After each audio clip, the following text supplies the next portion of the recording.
আজি আমাৰ এক বিশেষ 31 মাৰ্চলৈকে তেওঁলোকৰ যি আমাৰ সম্পত্তি কৰ আছে বা হোল্ডিং নম্বৰৰ টেক্স আছে সেই টেক্স আমি সংগ্ৰহ কৰি আছোঁ।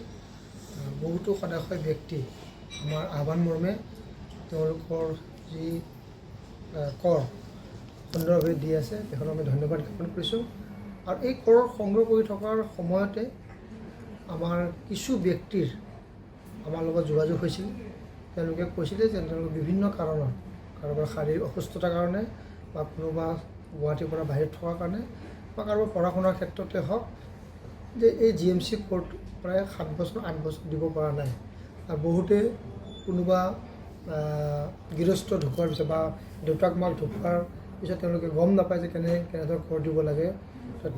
সেইকাৰণে আমি এটা সিদ্ধান্ত গ্ৰহণ কৰিছোঁ আজি যে যিসকলৰ 3 বছৰতকৈ অধিক বাকায়া আছে বা দিবলগীয়া আছে তেওঁলোকৰ যিখিনি পইচা হৈছে সৰ্বমুঠ এই সৰ্বমুঠৰ পৰা 50% যি কৰ আছে সেই কৰ অহা 29, 30, 31 মাৰ্চৰ ভিতৰলৈ তেওঁলোকে 50% কৰ আমাৰ ইয়াতে দিব পাৰিব প্ৰথম কিস্তি হিচাপে। আৰু দ্বিতীয় কিস্তি অহা জুন মাহৰ ভিতৰত 30 জুনৰ ভিতৰত তেওঁলোকে আমাৰ যি পেনাল্টি লয় সেই পেনাল্টিৰ সৈতে তেওঁলোকে জুন মাহৰ ভিতৰত দিব পাৰিব।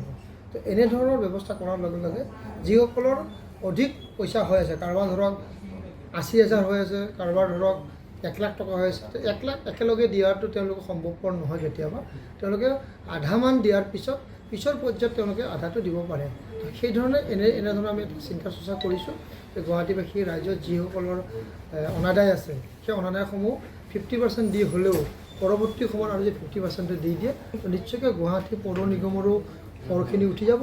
আৰু ইয়াৰ লগে লগে যিসকল ব্যক্তিৰ অসুবিধা আছে এই অসুবিধাখিনি সুবিধালৈ পৰিণত হ'ব। তো সেইকাৰণে আজি আপোনালোকৰ জৰিয়তে সমগ্ৰ গুৱাহাটীবাসী ৰাইজক যিসকলে দিবলগীয়া আছে তেওঁলোকক জনাবলৈ আমি আহ্বান জনাইছোঁ।